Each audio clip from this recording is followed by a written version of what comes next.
আসসালামু আলাইকুম সম্মানিত ভিউয়ার্স, আপনারা সবাই কেমন আছেন? আশা করি সবাই অনেক ভালো আছেন, সুস্থ আছেন। আমি আজকে আপনাদেরকে স্পেশাল একটি ভিডিও দেখাবো। দেখেন, এই মাচাগুলো কিন্তু ফ্লেক্সিবল মাচা। তো এই মাচার সবচেয়ে যে গুরুত্বপূর্ণ অপশন, যে ফ্লোর মেঝে কেমন হওয়া উচিত, সেটি আমি আপনাদেরকে সর্বপ্রথম দেখাচ্ছি। দেখেন, ফ্লোরটা হচ্ছে এক পাশে ঢালু এবং এইভাবে ড্রেনেজ সিস্টেম হলে হবে কি, যখন একটা পাইপ দিয়ে পানি দিয়ে দিবেন তখন সব ময়লাগুলো একদিকে চলে যাবে। আসলে আধুনিক ঘরের ফ্লোরটি একদম এরকম হওয়া উচিত।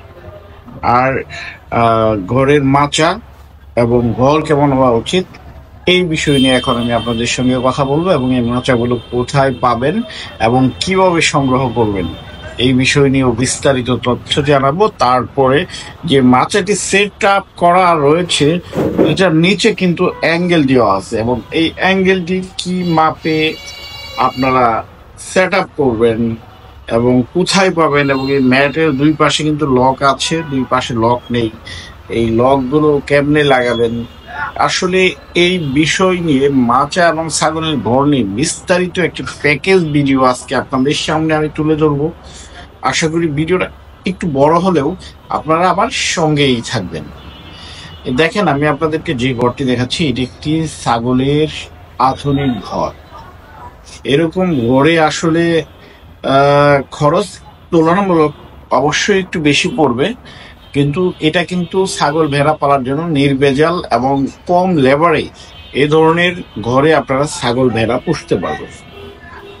তো আমি প্রথমে বলি ঘরটা কেমন হওয়া উচিত। দেখেন, ঘরটা এমন জায়গায় তৈরি করবেন যাতে আলো বাতাস পর্যাপ্ত পরিমাণে থাকে, স্যাঁতসেঁতে এবং দুর্গন্ধযুক্ত স্থান না হয়, পরিষ্কার পরিচ্ছন্ন জায়গা হয়। দেখেন, যে শীটটি আপনারা দেখতে পাচ্ছেন, এটি দেখেন অ্যাঙ্গেলের ফ্রেমটি আপনারা দেখতে পাচ্ছেন, একটি চমৎকার একটি শীট। আর এই যে অ্যাঙ্গেলগুলো দেখতে পাচ্ছেন, এটা হচ্ছে অ্যাঙ্গেলের সাইজটি আমি আপনাদেরকে মেপে একদম দেখাবো, আপনারা দেখতে থাকুন ভিডিওটি। এখন এই দেখেন, ম্যাটের সাইজটি হচ্ছে 20 ইঞ্চি এবং অ্যাঙ্গেলের সাইজটি আমি কি মাপে সেট আপ করেছি। দেখেন, এই যে অ্যাঙ্গেলের মাঝখান থেকে এই অ্যাঙ্গেলের মাঝখান পর্যন্ত 20 ইঞ্চি নিয়েছি, কারণ ম্যাটগুলো যাতে দুই পাশের ম্যাটটা যাতে অ্যাঙ্গেলের সাপোর্ট পায়।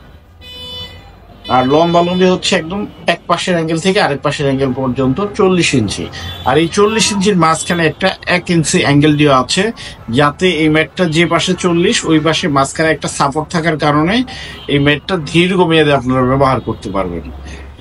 এই ম্যাটটা সহসাই কিন্তু ভাঙবে না বা মচকেবে না বা ফেটে যাবে, কারণ মাঝখানে যদি আপনি একটা অ্যাঙ্গেল না দেন সেক্ষেত্রে কিন্তু এটা ভেঙে যাওয়ার বা ফেটে যাওয়ার একটা সম্ভাবনা রয়েই যায়।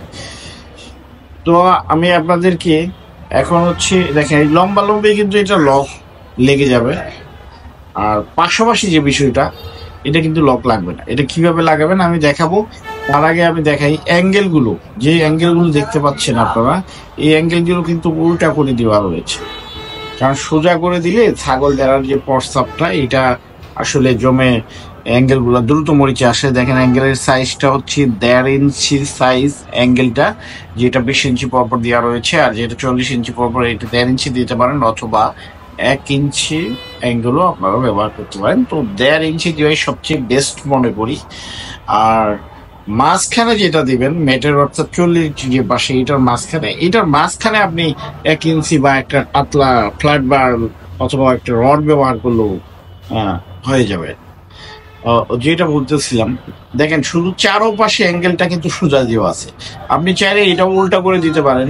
তো উল্টা করে যখন আপনি দিবেন তখন কিন্তু ছাগল ভেড়ার প্রস্রাব এবং মলমূত্রগুলো সরাসরি নিচে পড়ে যাবে, অ্যাঙ্গেলের কোনায় আর জমে থাকার কোনো ধরনের সম্ভাবনাই থাকবে না। আর আরেকটি বিষয় এখানে আমি আপনাদেরকে বলি, অ্যাঙ্গেল যখন উল্টা করে দিবেন তখন কিন্তু মাচার যে দুই পাশে লক আছে, আর দুই পাশে কিভাবে লাগাবেন সেটা কিন্তু একটা বড় প্রশ্ন। তো এটার সমাধান আমি আপনাদেরকে জানিয়ে দিব, মানে দেখিয়ে দিব, কিন্তু এই মুহূর্তে জানিয়ে দিই। আপনার পাশাপাশি যখন লকটা লাগবে না, এটা আপনি দুইটা পদ্ধতিতে ব্যবহার করতে পারেন। একটা হচ্ছে আপনি ট্রাই ক্লিপের সাহায্যে পাশাপাশি লকটা করে নিতে পারবেন, অথবা আপনি অ্যাঙ্গেলের সঙ্গে একদম প্লাস্টিক যেটা আছে এটা লো পিন দিয়ে ড্রিল করে অ্যাঙ্গেলের সঙ্গে আটকিয়ে দিবেন। একদম লো পেন দিয়ে গ্র্যান্ডিল মেশিন দিয়ে যদি অ্যাঙ্গেলের সঙ্গে আটকে দেন, তাহলে নিচ থেকেও কিন্তু কোনো হিংসাত্মক প্রাণী বা কোনো দুষ্কৃতিকারীরা আপনার খামারে আক্রমণ করতে পারবে না।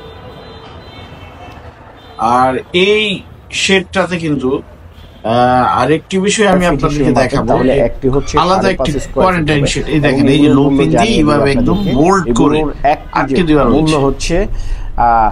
আপনাদের সিঁড়িটা আপনারা নিজের মন মতো করে করবেন। অ্যাঙ্গেল দিয়ে প্লাস্টিকটা বর্তমানে সবচেয়ে ভালো হয়, অ্যাঙ্গেল এবং কাঠের সৌজন্য করলে, কারণ অনেক সময় প্রেগনেন্ট বা গর্ভবতী ছাগলগুলো সমস্যা হয়।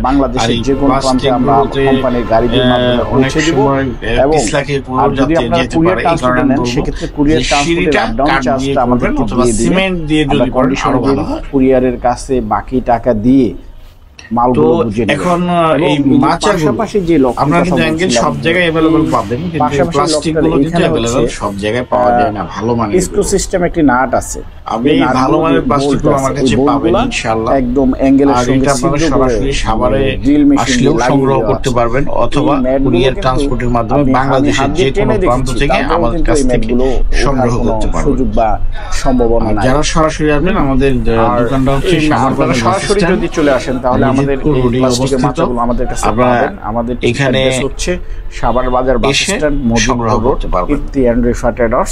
এই দেখেন কোয়ারেন্টাইন, যেখানে ব্রিডার গুলো থাকবে তাদের জন্য আলাদা শেড করা হচ্ছে। আর এই বাচ্চাগুলো কিন্তু আপনারা কুরিয়ার এবং ট্রান্সপোর্টের মাধ্যমে নিতে পারবেন। একটি বাচ্চার মূল্য পড়বে হচ্ছে 550 টাকা। আর আমি আজকের ভিডিওটি এখানেই শেষ করছি। আপনারা সবাই ভালো থাকবেন, সুস্থ থাকবেন। আল্লাহ হাফেজ, আসসালামু আলাইকুম।